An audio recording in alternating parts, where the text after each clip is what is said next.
68 साल के स्वामी प्रसाद मौर्य उत्तर प्रदेश में सेंथवार मौर्य समाज के दिग्गज नेता माने जाते हैं। जिस वक्त बहुजन समाज पार्टी का यूपी में कोई खास आधार नहीं था, उस दौरान वो काशीराम के जमाने में पार्टी के साथ जुड़े थे। बाद में मायावती के बेहद करीबी हो गए, मायावती सरकार में मंत्री रहे, बीएसपी के प्रदेश अध्यक्ष तक बने और 2012 में जब बीएसपी हार गई तो यूपी विधानसभा में मायावती ने स्वामी प्रसाद मौर्य को नेता प्रतिपक्ष बनाया था। लेकिन पब्लिक मिजाज को भांप लेने वाले स्वामी प्रसाद मौर्य ने 2017 चुनाव से पहले कमल निशान थाम लिया। वो बीजेपी में चले गए, चुनाव जीते और योगी मंत्रिमंडल में मंत्री बने।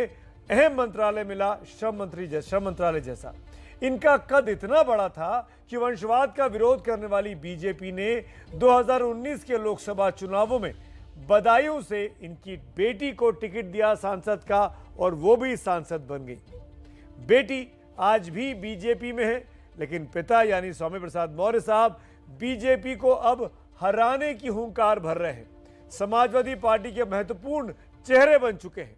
स्वामी प्रसाद मौर्य से बात करें उससे पहले कुछ सवाल जो पूर्वांचल की लड़ाई को लेकर खड़े हो रहे हैं। सवाल ये कि इस बार बीजेपी की सीटें 300 पार आएंगी जैसा उसका दावा है, या टक्कर दमदार होने वाली है, क्योंकि बड़े नेता बीजेपी खेमे को छोड़कर सपा में आए हैं। क्या गोरखपुर से लड़कर सीएम योगी पूर्वांचल का अपना किला बचा लेंगे? और क्या स्वामी प्रसाद मौर्य से लेकर ओम प्रकाश राजभर तक तमाम ओबीसी सहयोगियों का छोड़कर जाना बीजेपी को इस चुनावों में नुकसान पहुंचा सकता है? इन सवालों के साथ स्वामी प्रसाद मौर्य जी का स्वागत करेंगे एक बार फिर। और पहला सवाल मेरा उन्हीं से, आज नामांकन भरा आपने स्वामी प्रसाद मौर्य जी, आज जाहिर तौर पर आपका शुभ दिन होगा, आपने पूछ पाछ के आज के दिन नामांकन किया होगा। मैं ये जानना चाहता हूं, आपने अपनी पुरानी सीट क्यों छोड़ी पडरौना, क्यों फाजिल नगर गए?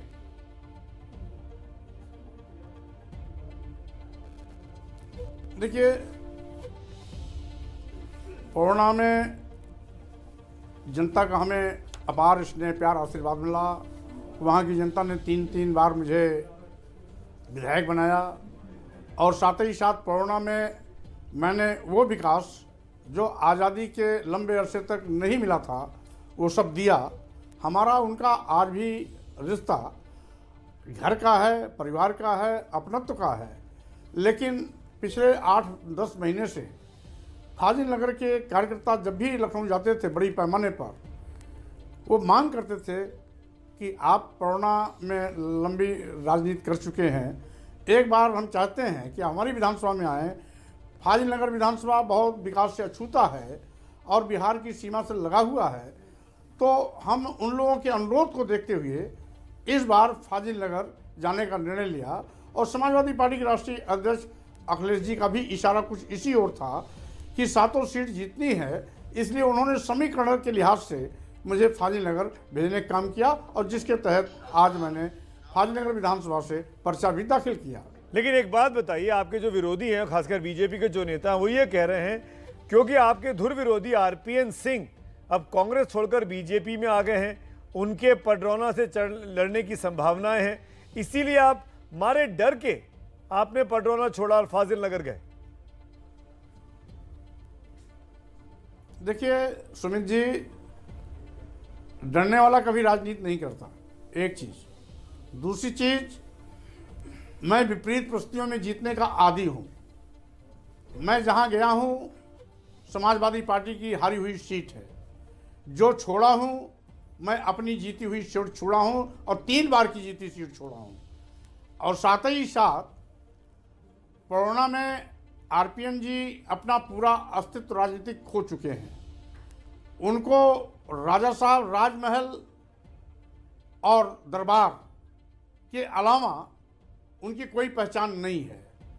यहाँ तक कि जब वो विधायक होते थे तो राजा के नाम पर, राजमहल के नाम पर होते थे। जब से मैं आया, जनता यहाँ की जान गई कि प्रतिनिधि क्या होता है। मैं जब घर घर लोगों के पहुँचना शुरू किया, पूरी विधानसभा को एक एक घर मैंने घूमा, सबके सुख दुख में शरीक हुआ, यहाँ तक कि शादी विवाह और सामाजिक कार्यक्रमों में भी जाना शुरू किया, तो लोगों ने सोचा कि प्रतिनिधि इस तरह से होता है जो जमीन पे काम करने वाला नेता होता है वो सबका होता है, और राजा साहब कुछ चंद लोगों के होते हैं। और यहाँ तक कि पड़ौना के लोगों आप को ये कह रहे हैं स्वामी राज जी दरबार में बिना अनुमति के घुसने की भी प्रवेश कि नहीं था। आरपीएन सिंह अगर फाजिल नगर में आपसे आके लड़ेंगे तो भी आप जीत जाएंगे, अगर वो आमना सामना वहां करते हैं आके? हम फाजिल नगर, जी सुमित जी, मैं फाजिल नगर तो जीतूंगा ही जीतूंगा। आरपीएन सिंह तो बहुत छोटी चीज है, कोई बड़ा सा नेता अभी आ जाए तो मैं वहां भी जीतूंगा, एक चीज। दूसरी चीज, आरपीएन सिंह ने आपको चुनाव हराया था स्वामी की जी। माँ जी को मैंने हराया। आरपीएन जी की माँ को मैंने जमानत जब्त कराई थी। उसके बाद इन्होंने दूसरा चेहरा लाया, उसको भी हराया। तीसरा चेहरा लाया, उसको 53,000 वोटों से हराया। तो इसलिए आरपीएन सिंह कहीं दूर दूर तक नहीं दिखाई पड़ते। पर आरपीएन सिंह ने आपको भी हराया है चुनाव। बनाती होगी जब आरपीएन सिंह लेकिन सांसद का उनको चुनाव जीरो लड़े मानते हैं, जीते हैं स्वामी जी, पड़ौना के लोग तो उनको आपको हरा जीरो के मानते जीते हैं। ये भी तो सच्चाई है ना, ये भी तो इतिहास है, ये आप क्यों छुपा रहे हैं? अरे ये आप सुमित जी, अरे सुमित जी, आप ये भी तो जानते हैं मैं तो केवल लोकसभा चुनाव लड़ने के लिए उस समय पहली बार आया था, अन्यथा साल में 1-2 बार राजनीतिक दौरे होते थे।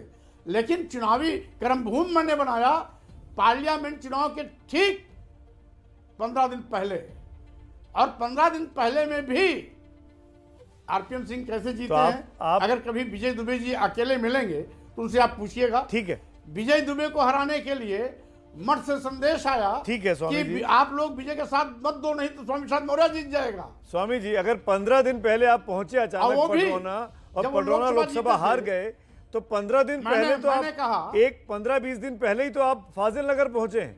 इसकी क्या गारंटी कि आप फाजिल नगर जीतेंगे, जो आप बड़े बड़े वादे कर रहे हैं? अरे सुमित जी, मैं आप कुशीनगर मेरी कर्मभूमि हो गई है। उस समय कुशीनगर मुझसे दूर था, अब मेरी पूरा कुशीनगर कर्मभूमि है। इसलिए अब पडरौना फाजिल में कोई अंतर नहीं है। पडरौना से लगा हुआ फाजिल नगर पूरी सीमा जुड़ी हुई है। आज मैं पडरौना विधानसभा से होकर ही फाजिल नगर विधानसभा का दौरा कर रहा हूँ। दोनों एक ही आबो हवा के हैं, दोनों की एक ही प्रवृत्तियां हैं, दोनों जगह हमारी घर घर पैठ है। और साथ ही साथ जब आप आरपीएन सिंह की बात कर रहे हैं, 3 बार का विधायक सांसद में जीता भले हो, लेकिन उस समय भी पडरौना में हारा था। वो 10,000 से उस समय भी हारे थे, यानी अगर 4 बार से लगातार वो पडरौना में हार चुके हैं। और हम कह रहे हैं, हम भले फाजिल नगर गए हों, लेकिन इस जनपद की 7 विधानसभा सीट हम समाजवादी पार्टी की झोली में देंगे और भारतीय जनता पार्टी का सुपड़ा साफ करेंगे। 7 सीटें प्रदेश में 7 सीटें जीतने का आप वादा कर रहे हैं, दावा कर रहे हैं। ये न्यूज क्लिप जो है ये हम संभाल के रखेंगे, क्योंकि 10 मार्च को आपसे बात भी करनी होगी कि आपका वादा कितना खरा उतरा।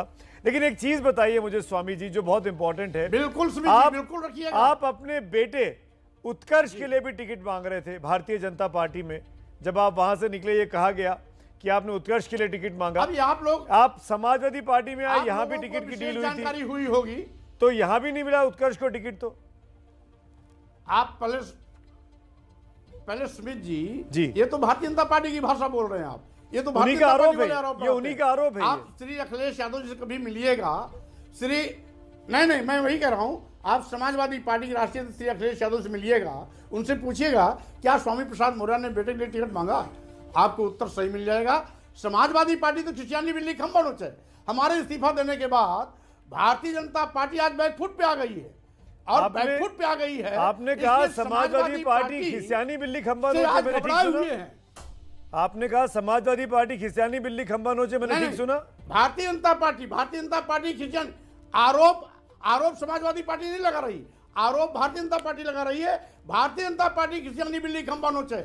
आज उसकी खिसकती हुई जमीन और घटता हुआ जनाधार, भारतीय जनता पार्टी के नेताओं में बौखलाहट का माहौल, बड़े बड़े नेता दिल्ली से आकर घर घर पर्चा बांट रहे हैं आपके बारे में। और साथ ही साथ ये लोग तो राष्ट्रद्रोही हैं। हाँ, ये तो पूरे समाज और राष्ट्र को बांटना चाहते हैं। आज आप इनको राजद्रोही बोल रहे हैं। 5 साल तक आप सत्ता में बैठे थे, इनके साथ सत्ता के साथ रहते, आपने कभी नहीं कहा राजद्रोही इनको। अरे पूरे 5 साल आपने मलाई काटी। सुमित जी, मैं बता रहा हूं सुमित जी, आप बहुत बड़े पत्रकार हैं। अगर आप जानते हैं कि मैं 22 साल तक बहुजन समाज पार्टी की राजनीति में रहा हूं, और 5 साल अगर इनके साथ नहीं रहता, ये कैसे मालूम होता कि ये दलितों और पिछड़ों के आरक्षित जगहों पर अपने चहेतों को बैठा रहे हैं। साथ ही साथ बिना विज्ञापन निकाले, बिना जगह निकाले, ये एक लाइन का प्रस्ताव लाकर अनुसूचित जाति जनजाति पिछड़े वर्ग के अभ्यर्थी मौजूद नहीं है, इसे सामान्य वर्ग से भर लिया जाए। इसी के साथ ही साथ पीजीआई जैसे संस्थान में 54 लोगों को एक तरफा अपने चहेतों को भर रहे हैं, उसमें एक भी दलित नहीं, एक भी पिछड़ा नहीं, एक भी आदिवासी नहीं। और साथ ही साथ मैं ये भी कहना चाहता हूं, अभी 5 दिन पहले आपने सुना होगा, मुख्यमंत्री ने एक बयान दिया था, हमें क्षत्रिय जात में पैदा होने का गर्व है। एक गोरखनाथ पीठ का मठाधीश बोल रहा है कि हम क्षत्रिय हैं, जबकि योगी, साधु, संत, सन्यासी कोई जात नहीं होती, और मुख्यमंत्री, प्रधानमंत्री की भी कोई जात नहीं होती। मुख्यमंत्री भी पूरे उत्तर प्रदेश की जनता का होता है, प्रधानमंत्री पूरे देश की जनता का होता है, लेकिन एक साधु, सन्यासी, संत, योगी बोल रहा है मैं क्षत्रिय जात में पैदा हुआ हूं, इसलिए मुझे उसका बहुत गर्व है।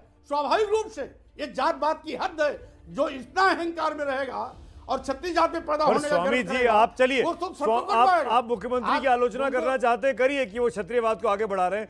आप भी तो परिवारवाद को आगे बढ़ा रहे हैं। आपने संघ में अपनी बेटी के लिए टिकट मांगा कि नहीं मांगा भाई भाजपा में? वो बदायूं से सांसद बनी कि नहीं बनी? कभी मैंने कभी जात पर बात ही नहीं किया। पर परिवारवाद का तो किया ना। दलितों के साथ आरक्षण खत्म कर रहे हैं, दलितों का आरक्षण खत्म कर रहे हैं, पिछड़ों का आरक्षण खत्म कर रहे हैं, भारतीय संविधान को चाट रहे हैं, आरक्षण को अजगर की तरह निगल रहे हैं। ये नहीं दिखाई पड़ता? अच्छा सुनिए, आपका चश्मा लगता है बीजेपी के रंग वाला है। आपको मैं दलित सांसद की बाइट सुनवाता हूं बीजेपी के, क्या कह रहे हैं आपके बारे में कमलेश पासवान साहब, सुनिए। मैं तो उनके ऊपर सीधे ये आरोप लगाऊंगा कि वो बीजेपी को ब्लैकमेल करके कुछ टिकट चाह रहे थे अपने परिवार में, शायद बात नहीं बन पाए इसलिए वो दूसरे पार्टी में चले गए। सुना आपने कमलेश को, आपके साथी सांसद हैं, आपके इलाके से आते हैं। अरे ये गोरखपुर के कोई होंगे जिसका मैंने नाम सुना, जानता नहीं। सांसद है 3 बार के, लोकसभा सांसद। क्या बात करता हूं, पासवान जी प्रेस रिपोर्टर नहीं है, पासवान जी राष्ट्रीय अध्यक्ष नहीं है, पासवान प्रदेश अध्यक्ष नहीं है, पासवान जी योगी नहीं है। इसलिए जो निर्णय योगी जी प्रदेश अध्यक्ष, राष्ट्रीय अध्यक्ष के बीच में होता है, उसमें पासवान जी कहां जाते हैं? आप मुझे एक बात बताइए, आपके संबंध केशव प्रसाद मौर्य जी के साथ कैसे हैं? देखिए, संबंध हमारे सबसे अच्छे हैं, मुख्यमंत्री से भी अच्छे हैं, डिप्टी सीएम से भी अच्छे हैं, सारे मंत्री से अच्छे हैं। हमारी लड़ाई व्यक्तिगत नहीं है, इसलिए संबंध सबसे अच्छे हैं। लेकिन जो इन्होंने आज सारी मर्यादा को तोड़कर संविधान विरोधी काम कर रहे हैं, दलित विरोधी काम कर रहे हैं, पिछड़ा विरोधी काम कर रहे हैं, किसान विरोधी काम कर रहे हैं, बेरोजगार नौजवान विरोधी काम कर रहे हैं। स्वामी जी आपके आरोप हो सकते हैं। आज बीजेपी के पास सबसे बड़े दलित, सबसे ज्यादा अनुसूचित जाति के, सबसे ज्यादा अनुसूचित जनजाति के सांसद हैं, विधायक हैं देश भर में। ये आप कैसे कह सकते हैं कि दलित विरोधी पार्टी है? ये आप क्यों कह सकते हैं? इन्होंने आपको टिकट दिया, आपकी बेटी को टिकट दिया, बहुतों को दिया, बहुतों को सांसद बनाया, विधायक बनाया। अरे सुमित जी, मैं भी वही था। ये जो गलत मुगालते में हम लोग गए थे, जब माननीय प्रधानमंत्री जी जैसा बड़ा नेता सार्वजनिक मंचों से कहा था, लोग हमको नीच कहते हैं क्योंकि मैं पिछड़ी जात में पैदा हुआ हूं।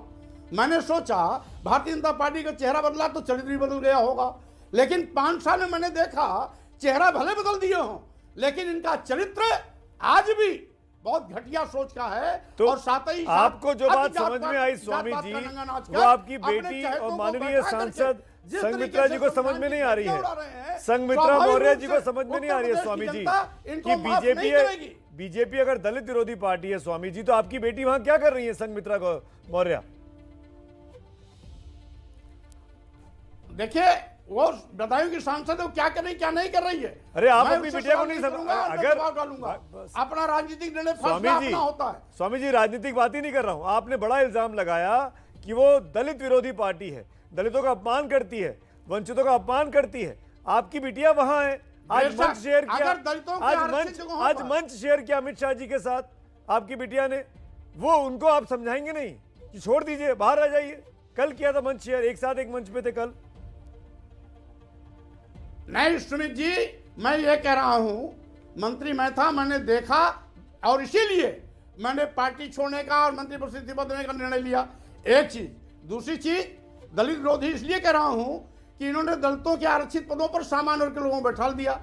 पिछड़ा विरोधी इसलिए कह रहा हूं कि पिछड़ों के आरक्षित जगहों पर अपने चहेतों को बैठा दिया। इनको दलित विरोधी, पिछड़ा विरोधी इसलिए कह रहा हूं कि बिना जगह निकाले, बिना आपकी बेटी नहीं मान रही है, आपकी बात आपकी माननीय सांसद बेटी ही नहीं मान रही है, तो दलित समाज कैसे मानेगा आपकी बात? मुझे समझाइए ना इस बात को।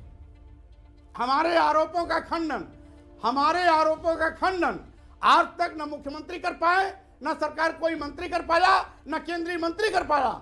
इसलिए आरोपों का जवाब दो। आरोप को घुमाने के लिए और मुख्यमंत्री को बचाने के लिए सवाल आप कुछ भी करें, लेकिन हम आएंगे वहीं जहां से हम जले बुने हैं। जिस तरीके से करोड़ों करोड़ों दलितों और पिछड़ों के हक को मारा है, जिस तरीके से आरक्षण को अजगर की तरह निकला है, जिस तरीके से संविधान को ये खत्म करने की कोशिश की है, इन्हीं आरोपों का जवाब सालों साल लाठियां खाया है। स्वामी जी, आपके इन्हीं आरोपों का जवाब, किसानों की फसल को आपके इन्हीं सवालों का जवाब मैंने कल ही मेरे इसी कार्यक्रम में आपके पुराने साथी केशव प्रसाद मौर्य जी थे, जो बीजेपी के बड़े ओबीसी चेहरे हैं, उन्होंने क्या कहा आपके बारे में, सुनिए। आपके बारे में सवाल पूछा मैंने उनसे, क्या कहा केशव बाबू ने, सुनिए। इनके जाने से भाजपा की सेहत में कोई फर्क नहीं पड़ेगा, क्योंकि 2014 के लोकसभा चुनाव में जब हम 73 सांसद जीत करके आए थे और उत्तर प्रदेश में अगर लोकसभा के साथ विधानसभा चुनाव होता तो हम 350 विधानसभा सीटें जीतते। तब ये सब हमारे साथ नहीं थे।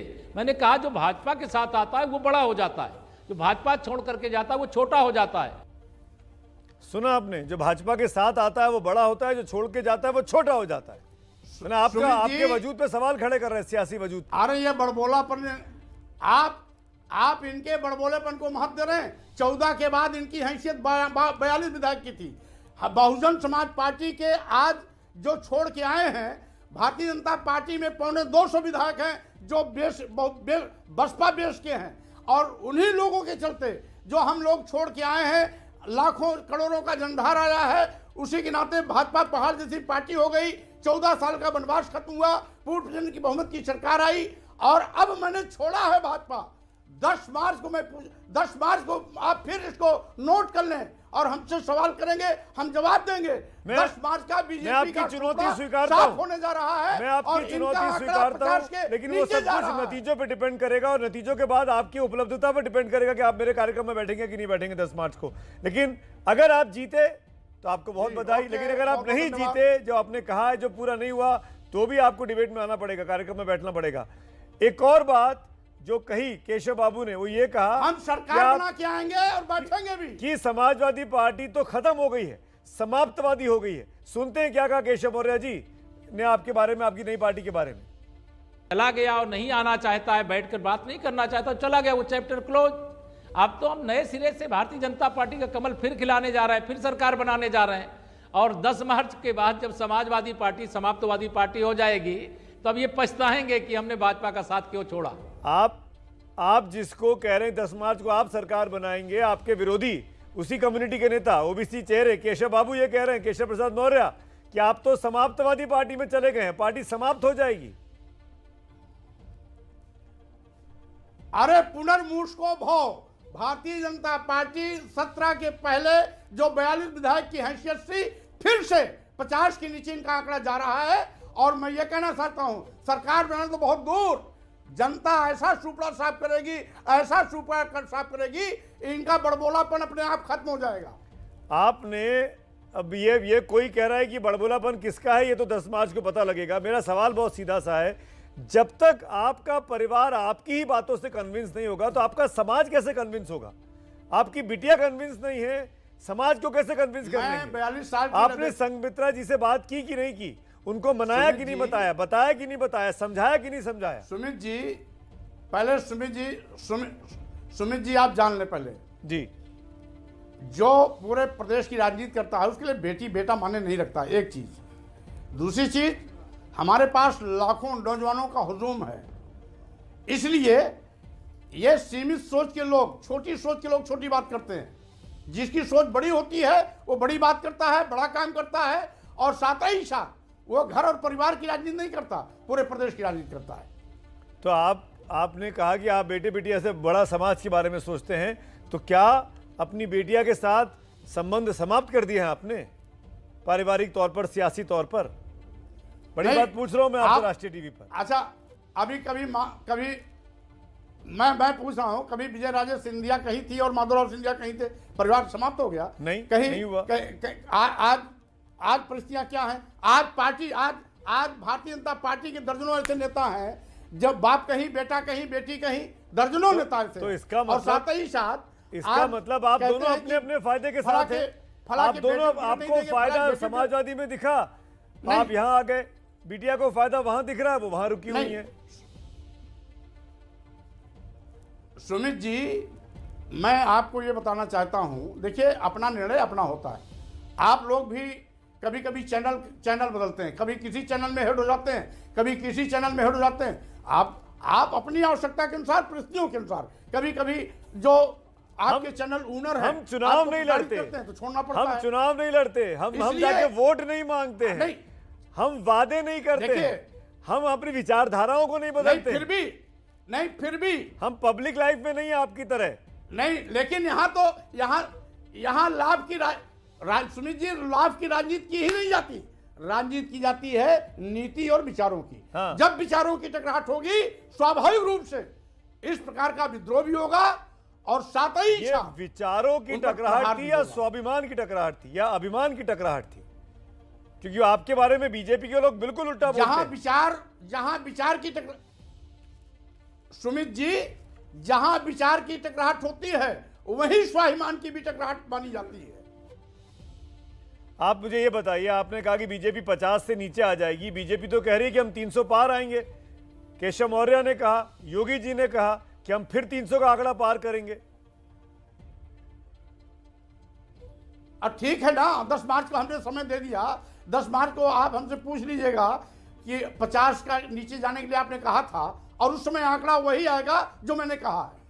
एक बात और उन्होंने इल्जाम लगाया केशव मौर्य ने, जैसे आज मैं आपसे खास बातचीत कर रहा हूं, कल केशव मौर्य हमारे कार्यक्रम में थे, उन्होंने एक बात और कही आप विपक्षी नेताओं के बारे में, सुनिए फिर मैं आपको रिएक्शन लेता हूं। क्या कहा केशव बाबू ने?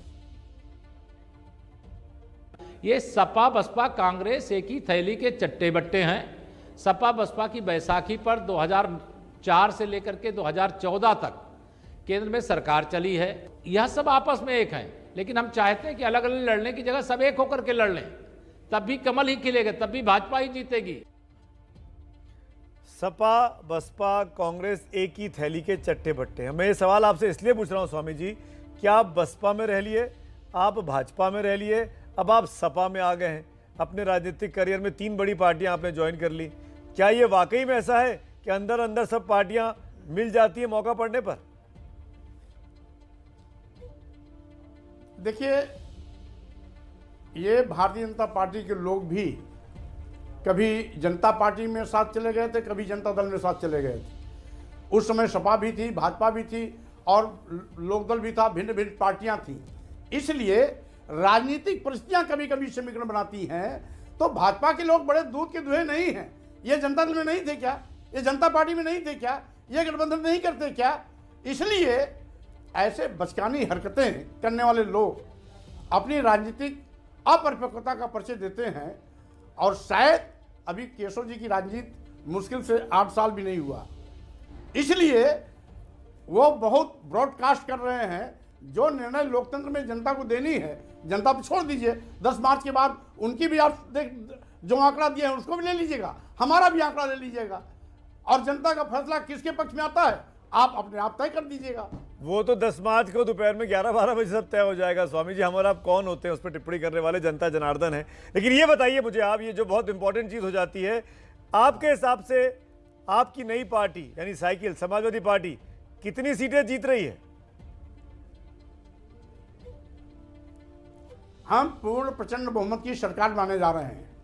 तो पूर्ण बहुमत तो 203 पे हो जाता है। प्रदेश की जनता तय करेगी। पूर्ण बहुमत तो 202, 203 पे हो जाता है, यहीं पे रुक जाएंगे? हाँ, तो पूर्ण प्रचंड बहुमत की सरकार बनेगी, पूर्ण प्रचंड बहुमत की सरकार बनेगी। अखिलेश 400 बोल रहे हैं, आप 202 बोल रहे हैं, 203 बोल रहे हैं, आधा का अंतर हो गया। हम पूर्ण प्रचंड बहुमत की सरकार बनेगी, अखिलेश यादव जी मुख्यमंत्री बनेंगे, समाजवादी पार्टी की सरकार बनेगी। और आप क्या बनेंगे? सारी भविष्यवाणियां कर रही है, ये भी बता दीजिए।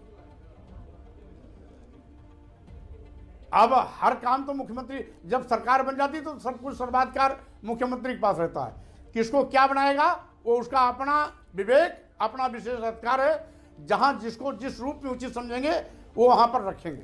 पर अगर डिप्टी सीएमशिप की बात की जाए तो मन में ख्वाब है क्या उप मुख्यमंत्री बनने का? देखिए सुमित जी, मेरी 42 साल की राजनीति है, मैंने कभी महत्वाकांक्षा नहीं पाला। विचारों पर कभी हमला हुआ तो मैंने किसी को बख्शा भी नहीं, लेकिन मैंने न कभी विभाग मांगा न पद मांगा, और साथ ही साथ मैंने राजनीति में कभी महत्वाकांक्षा भी नहीं पाला।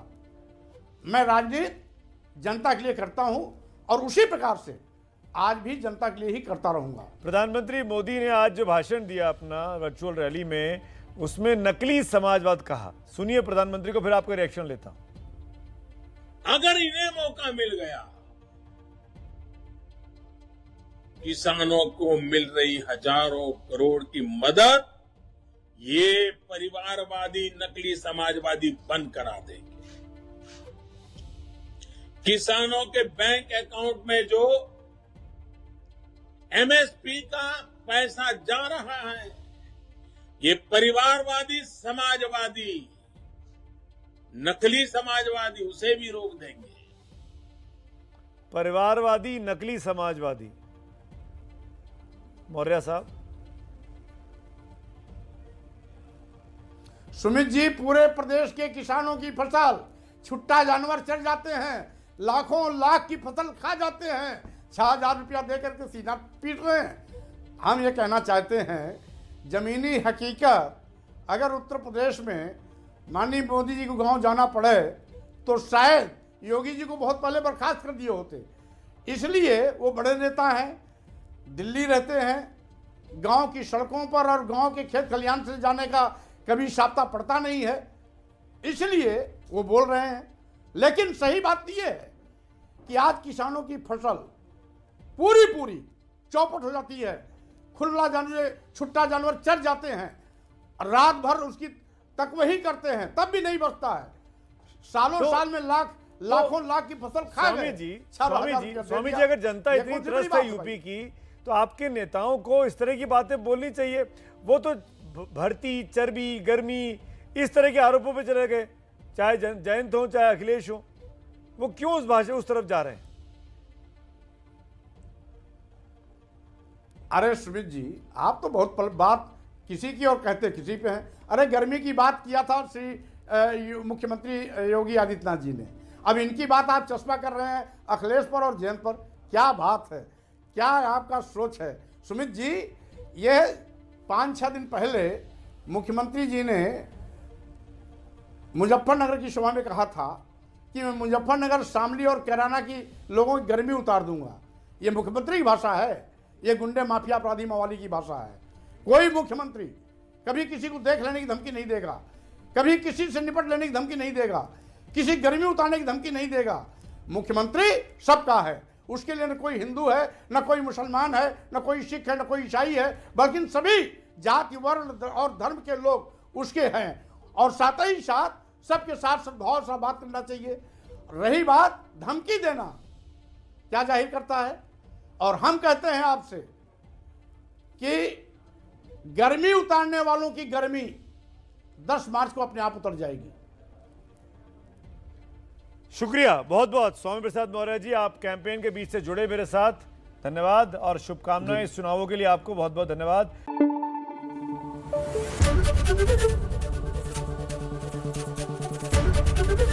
एबीपी न्यूज आपको रखे आगे।